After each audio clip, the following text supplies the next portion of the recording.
ஆனால் இப்போ தமிழால் மொத்தம் 2 பேர். என்னோட முதுகெலும்பு எல்லாமே அவன் தான். ஸோ நான் தமிழா தான். உண்மையான ஹிப்ஹாப் வந்து ஜீவா. இதுதான் தான் நட்புனா என்ன சொல்வீங்க? என் நண்பன் ஜீவா. வந்துட்டோம். ஏதா பேசுறியா? இல்லையே, பேச மாட்டேன். இங்க வா, இங்க வரலாமே. இப்போ வரைக்கும் அவன் மூஞ்சி எங்கேயுமே வெளிக்காட்டினதில்ல. இன்னைக்கு நாங்கள் ரொம்ப பாப்புலர் ஆகி ஒரு சில்வர் ஸ்கிரீன்ல வந்து ஹீரோவே ஆயாச்சு. ஆனாலும் பின்னாடி நின்று கை தட்டி சிரிச்சு என்ஜாய் பண்றான் அப்படிங்கிற விஷயம் வந்து இதை விட ஸ்பெஷலான ஒரு பர்சன், ஒரு ரிலேஷன்ஷிப் லைஃப் இது வரைக்கும் எனக்கு அமையல. ஹிப்ஹாப் தமிழால மொத்தம் 2 பேர்னு எல்லார்கிட்டையும் சொல்லி யார் அந்த ஜீவான்னு கேட்குறாங்க. அவ்வளோ பெரிய ஆள்லாம் இல்லை, சும்மா சீனு, வரமாட்டான் ஸ்டேஜுக்கு, அவ்வளோதான்.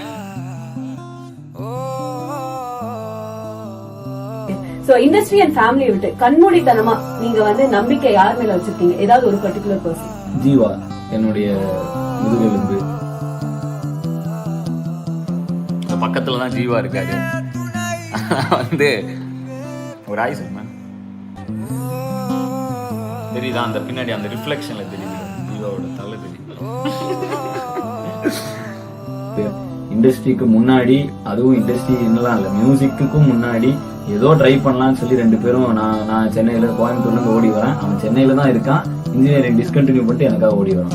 2 பேரும் ரூம் எடுத்து 10 ரூம் ஆரம்பிக்கிறோம். இன்னைக்கு வந்து ஹிப்ஹாப் தமிழா இவ்வளவு பெரிய பிராண்டா வளர்ந்து நிக்குதுன்னா அது எல்லாமே அது எங்க 2 பேருக்குள்ள இருக்க நட்பு தான். இப்போ ஹிப்ஹாப் தமிழா நான் ஆரம்பிச்சு தனியா தான் டிராவல் ஆகிட்டு இருந்தேன். அப்படியே ஜீவா வந்து யாஹூ சாட்ல பிடிச்சேன். அவ்வளோ வருஷம் முன்னாடி யாஹூ சாட்ல பிடிச்சோம். ஆர்குட்ல ஃப்ரெண்ட் ஆகி அதுக்கப்புறம் ஃபேஸ்புக்கும் கடந்து அந்த மாதிரி ஒரு ஃப்ரெண்ட்ஷிப். அது இந்தியன் இது சிம்பிள், அந்த சிங்கம் பார்த்தீங்கன்னா பின்னாடி ஒரு சிங்கம் இருக்கும், தெரியாது. அது மாதிரி ஜீவா என்றைக்குமே பின்னாடி இருக்க சிங்கம். இதை வந்து அவன் எப்படியும் யூடியூப்லேயோ இல்லை ஏதோ சில மோஸ்ட் ஆஃப் த இதில் எங்காவது ஒரு மூலையிலையோ நின்று பார்த்துட்டு, இந்த ஒரு கார்த்திக் சார் படத்தில் ஒரு வரப்பா அப்படி பிஜிஎம் வரப்போ ஒரு ஓரமாக நின்று அந்த மீட்டரில் இது வரைக்கும் என் கூட ட்ராவல் ஆகிட்டு இருக்கான். ஸோ வந்துட்டு அவனுடைய நட்பு இல்லாமல் ஹிப்ஹாப் தமிழா இல்லை. எல்லா ஃபங்க்ஷனுக்கு முன்னாடியும் ஒரு ப்ராமிஸ் வாங்கிடுவான், என்னை மேடையில் ஏற்றக்கூடாது அப்படின்னு.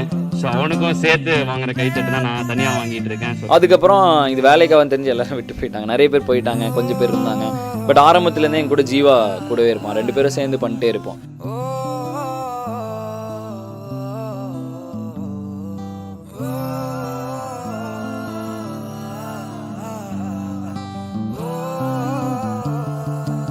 நீ ஹிப்ஹாப் தமிழாவே இருந்துக்கோ, என்னை தயவு செஞ்சு எந்த ஸ்டேஜ் இந்த மூஞ்சி காட்டுறதுலாம் என்ன விட்டுரு. நான் எங்கேயும் ஏறலாம் மாட்டேன் ஸ்டேஜ்லாம். ஹிப்ஹாப் தமிழாங்கிறது நான் ஒருத்த மட்டும் இல்லை, என்னோட நண்பன் ஜீவா பீட்ஸ். ஸோ 2 பேரும் சேர்ந்து தான் பண்ணிட்டு இருந்தோம். ஹிப்ஹாப் தமிழா நாங்கள் 2 பேர், நான் ஜீவா 2 பேர். ஸோ ஜீவா வந்து அதிகமா முகத்தை வெளியிலே காட்ட மாட்டாரு. அதிகமா இல்லை, காட்டவே மாட்டாரு. இல்ல அண்ட் இதோ அப்படியே திரும்பினா இதுதான் நம்ம ஜீவா. ஜீவா திரும்ப, come on, show your face. நானும் என் நண்பன் ஜீவாவும் பட் எந்த இடத்துலையுமே அவனை பற்றி பேசினாலும் கோச்சிப்பான், எந்த மேடைக்கும் ஏறவும் மாட்டான். நானும் ஜீவாவும் சேர்ந்து தான் மியூசிக் கம்போஸ் பண்ணுவோம். ஸோ இதோ இங்க இருக்கான் ஜீவா. இதோ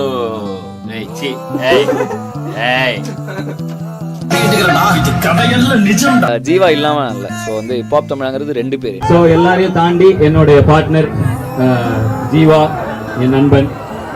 ஸோ அவன் பேசிக்கா ஜீவா கொஞ்சம் உள்ள ஷைலாம் இல்லை, வெளில பப்ளிக்ல ஷை, இங்க பயங்கர அராஜகம். நாங்கள் வந்து வெறும் கனவுகளை மட்டுமே வைத்துக்கொண்டு, வெறும் நட்பில் மட்டுமே நம்பிக்கை வைத்துக்கொண்டு வந்த 2 நண்பர்கள். அந்த நட்பு வந்து இன்னைக்கு எங்களை வந்து இவ்வளோ தூரம் கூட்டிட்டு வந்திருக்குன்னா அது நான் மட்டும் காரணம் இல்லை, என்னுடைய நண்பனுடைய இதுதான் அது முழு காரணமே. ஸோ இந்த ஹிப்ஹாப் தமிழாவின் முதுகெலும்பு என்னுடைய நண்பன் ஜீவா.